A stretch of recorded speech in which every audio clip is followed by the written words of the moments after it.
The Friday Rich Lieberman Media Pulse. We are live on YouTube. If you're watching right now, welcome to the show. If you are watching at a later date, we also thank you.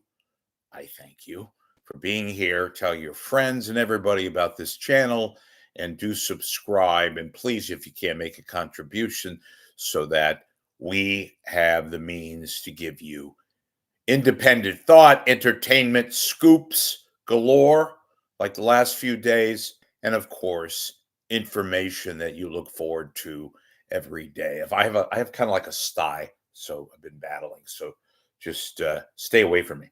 It's contagious. I'm just kidding. In any event, this, that, and the other. It's a media bonanza Friday. Everybody's kind of getting away. Not everybody. I always wondered, as an aside, because, unreal. Who really goes on trips in their car, in an airplane, on holidays? Is it like a law that you have to go since it's Labor Day? And I understand if you have a family and you want to go have fun and, go to Tahoe or what have you, but you have to pick this weekend. Oh, because there's an extra day. I get it. But do you want to put up with the traffic and the cars and the crazy drivers, and people drink and then they invariably go on the road, and then you have that? And I just found it very, very puzzling that people needed to go get in their cars and get away on a holiday. Like Saturday and Sunday isn't enough. Maybe you take a half a day on a Friday if you have an amenable employer who lets you take off a little bit, and you do it that way, that you didn't have to do what everybody else does. And of course, our media, it's not just locally, it's nationally. They do these stories. Well, it's expected 34 million Americans are going to get up and go, and, as if they have to go on Labor Day weekend or Memorial Day or the 4th of July. And again, I know that everybody wants to get out and enjoy everything, but you have to do. It's like the people that shop on the Wednesday before Thanksgiving, and they go to like Costco where there's 8 million people, whatever. So you can grab 5 extra globs of mayonnaise that you could put on your cart. You can't do it on a Wednesday. God forbid, you couldn't go to Costco on a Tuesday before Thanksgiving. You got to go Wednesday. Always puzzled me. Okay, an aside, but whatever. It was just on my mind, and I had to talk about it. So I'm going to go all over the map. So with regards to Heather Holmes wants out of KTVU, just like Dion Lim supposedly wants out of KGO. Holmes, in her case, has been waiting and waiting and waiting for several years to become part of the 10 o'clock news fixture at KTVU. So now, and she was going to be a part of the Alex Savage team that Fox execs wanted to move forward with and have a new 6 o'clock, 10 o'clock. Their bread and butter at Fox, KTVU, is the 10 o'clock news. Still, massively profitable enterprise. But now, Heather Holmes doesn't know her situation at Channel 2. And that's why you've been seeing a lot of Betty Yu anchoring. So I don't know what they're going to do. Maybe they had a big kind of a powwow, and they figured, you know what, we can get away with 2 elements. We could put Betty Yu on. She's not only just a woman, she's an Asian woman. And those statistics count, particularly in an area that has a major and quite dominant Asian population. San Francisco, San Jose, the Bay Area in general. So what is the future? Could it be Mike Me back and Betty Yu? Well, they're auditioning everybody. There's no decision. Excuse me. No decision yet. But we have a changing Bay Area television news landscape, right? And the deal with Dion Lim auditioned on Thursday, and I heard through my sources this was at CBS where KPIX is located. That's also the location where they do this new CBS News 24/7. That she aced the audition and she's all but done at KGO TV, where Dan Ashley and Larry Beal and Amadeus and pick your other pupils. I got a really juicy kind of story for you, too. Speaking of ABC Channel 7, I'm told by very, very prominent and reliable sources on the scene at KGO TV on Thursday,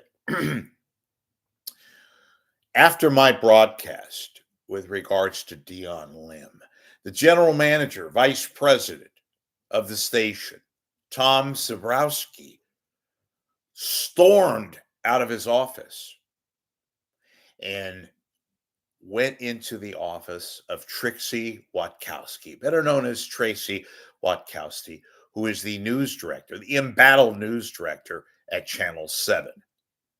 Coincidence? Perhaps. You be the judge, as some comedian used to say. So Zabrowski, I guess, was angry, was irritated, was having anxiety attacks. I don't know.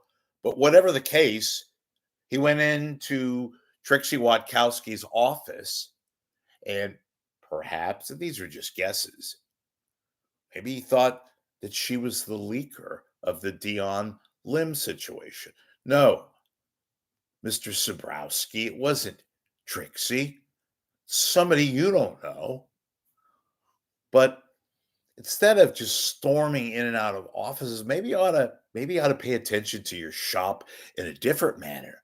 Maybe you, God forbid, should concentrate on getting better talent at KGO and perhaps making sure that you concentrate on your product there. And I know there's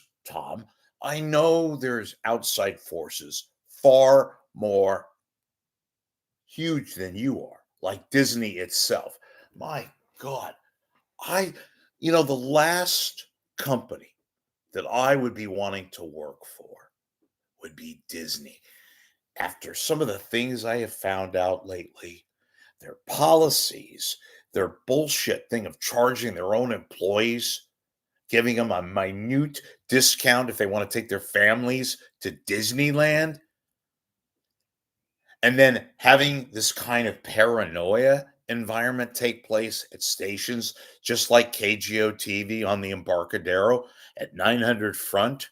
That's the kind of siege mentality that you want prevalent in the studio, behind the scenes.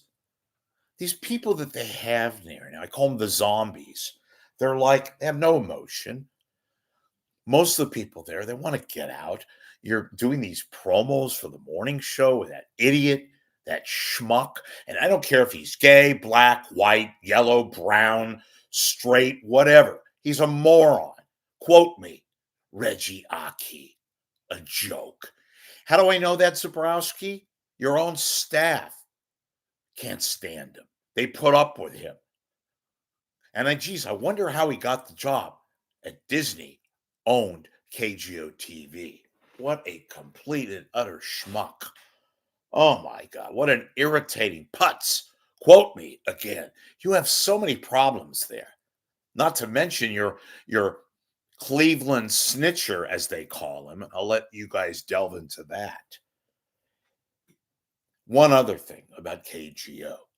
Leanne Melendez, been there forever, over 25 years, very well respected general assignment reporter, covers education, covers civic issues. Dion, Dion, Leon rhymes with Dion. Leon, Leanne Melendez, our next prominent person to leave KGO any day now. And then Michael Finney, they still haven't said a word. I think Michael Finney, just the fact that nobody seems to give a damn that he's been gone since January, and guess what? They basically fired him, or he did not want to hear the fact that they had no interest in retaining him and they were paying quite a bit of money. Second highest paid person at the station to Dan Ashley, who still doesn't have a formal contract. But zombies persist at 900 front, even with Tom Zabrowski storming out of his office after watching my broadcast. Apparently, everybody at Channel 7 was watching. But good luck on your new Chinese New Year parade acquisition that you got. I can't wait to watch Reggie Aki cover that. That ought to be nice and cute. So we have that. KNBR, they had a new guy last couple of days. I guess he's a writer for the Mercury News, sports writer, columnist. His name is Dieter Kurtenbach, something like that. Anyway, he was substituting for Smurf, Brian Smurfy. And I don't know this guy, never met him. I read a few of his articles in the Mercury News. Very, very funny, decent guy. He was substituting for Smurfy, and he worked alongside this moron Dorcas, Murph and Dorcas, whatever. And he was good. Not great, but he didn't have that horrific, obnoxious cackle that Smurfy has. I think at KNBR, in order to work there, you either have to have a cackle, a mass cackle, or a giggle, or in the case of Greg Papa, you have to have what's called a gargle voice, where you're talking like Papa, very normal, and you say things very normal, and then all of a sudden out of the corner, you're just like, oh, what is he doing? Gargle voice. It is the most bizarre thing with Papa. He'll be talking and it's all normal, and all of a sudden he'll break into like a giggle. It's a weird deal. Nobody calls him out. I don't know if they care. He obviously, maybe it's some kind of a speech impediment. I have no idea. But Popsta, it's weird. It's a bizarre trait that I have no idea. And he does it not just on his talk show, he does it on his broadcast when he's doing play by play for the 49ers. And by the way, to walk back all your thoughts today about this guy that signed for 100 million, some of it's kind of it's not guaranteed.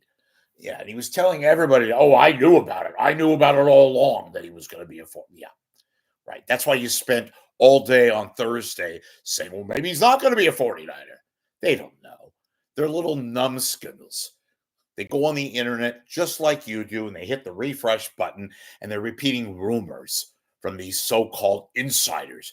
By the way, lastly, you notice these, again, local insiders who were nowhere to be found on the Brandon Ayuk news because they don't know what the hell.